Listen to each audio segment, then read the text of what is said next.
Hey everybody, it's Cashew. Today's adventure brings us to the Spring Grove neighborhood of Cincinnati, Ohio.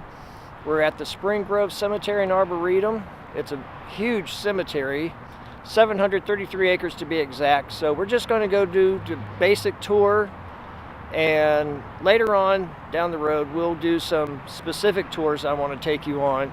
But for today I just want to show you some notable graves that you might find interesting. So without further ado, our story starts here. In 1844, the Cincinnati Horticultural Society formed a cemetery association. They wanted a picturesque park-like institution, and some of the cemeteries they looked at to try to model Spring Grove after was Père Lachaise and Paris. As you enter the cemetery gates, off to the side you can see that little rectangular plaque just above the ridge on the wall. That's the high water mark of the 1937 flood that hit Cincinnati. And if you recall my vlog from Lunken Airport, I showed you the high water mark there as well. And to give you an idea of how high that water is, if you take a look over the ridge right here, that's the plaque. Parts of the cemetery does have a Père Lachaise feel to it.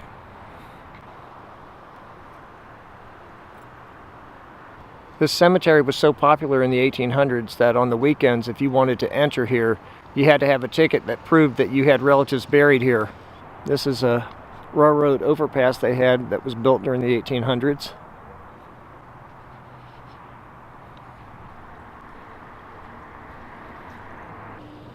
If you walk through this tunnel, be careful or you might wind up being a permanent resident here.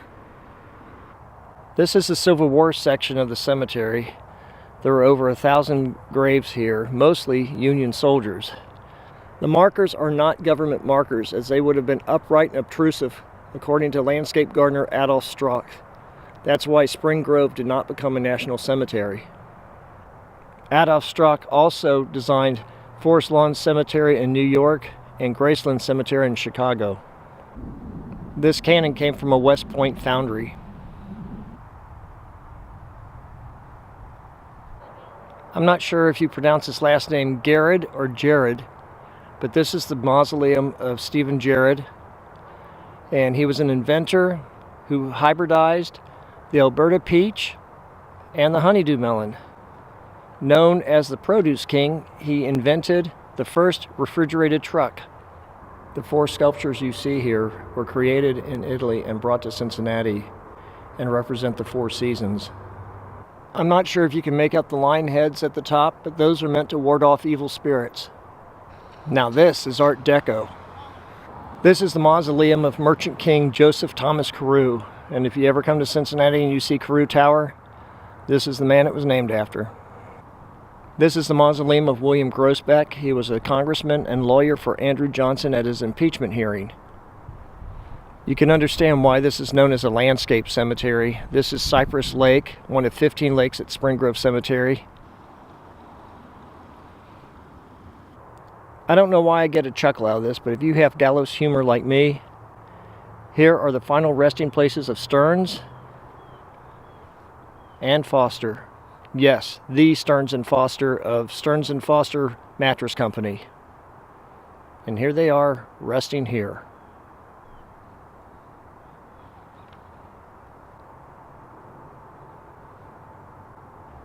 This is the grave of horticulturalist Andrew Ernst. And the reason I'm showing you this is because this is what's known as a tree stone. The limbs are cut off to show a life cut short or to represent the end of life.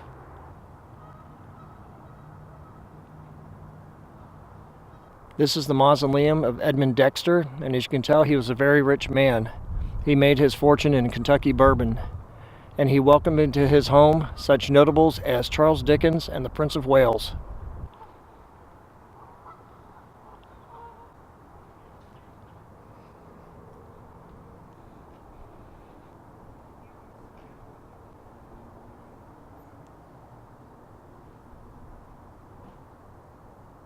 There are a few notable things about this mausoleum. One, it has an elevator in it, and it also has its own private chapel.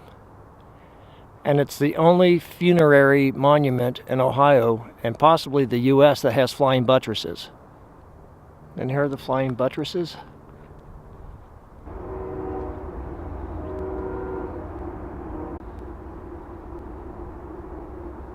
This is the grave of Union General Joseph Hooker. And the reason I show you this grave is because, according to the cemetery's literature, his name is not associated with prostitution. However, others argued that Hooker provided prostitutes for his troops, hence the name Hooker. And here's the view from Hooker's grave. You can see just how beautiful this cemetery is.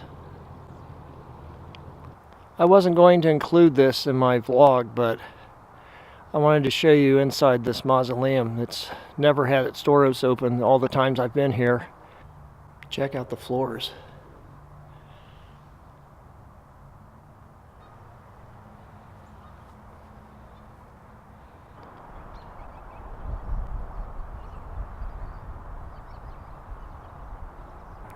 Lastly, on the basic tour is the mausoleum of John Robinson, who owned Robinson Circus. He eventually sold it to Ringling Brothers. And he lived appropriately enough at one Circus Place in Terrace Park. And it's said that some of his neighbors would wake up in the mornings and find Robinson's elephants grazing in their backyards.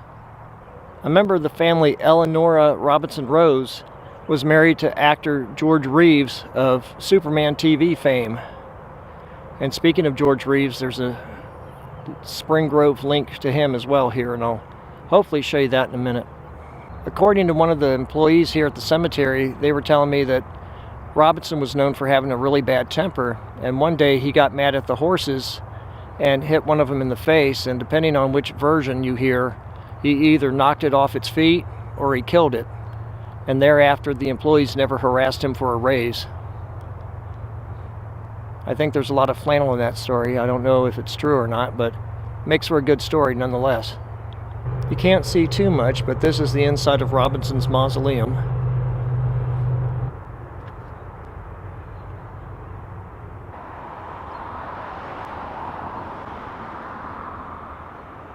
Okay, we're losing daylight. I want to show you a few extra graves before we leave. And if you recall my vlog on U.S. Grant's birthplace and childhood home, here is the final resting place of his parents, Jesse and Hannah Grant. This is the other grave I wanted to show you. This is the grave of Charles Brewer. And the reason this grave is so popular is because the eyes. They have a creepy quality. They look almost real.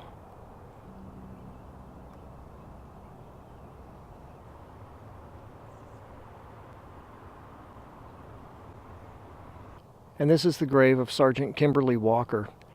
And this is a really unique, interesting grave. This is what you see from the road. But let me show you what you find from behind. Behind these giant slabs of marble are the original markers for Sergeant Walker and her sister. These are SpongeBob SquarePants.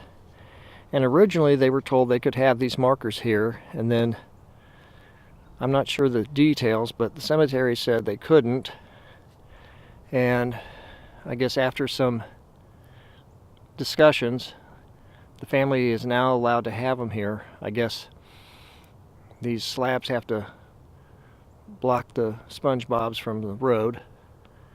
And over here they have some bushes growing. Hopefully they won't cover up the SpongeBobs as they get larger, but I'm glad the original ones are still here.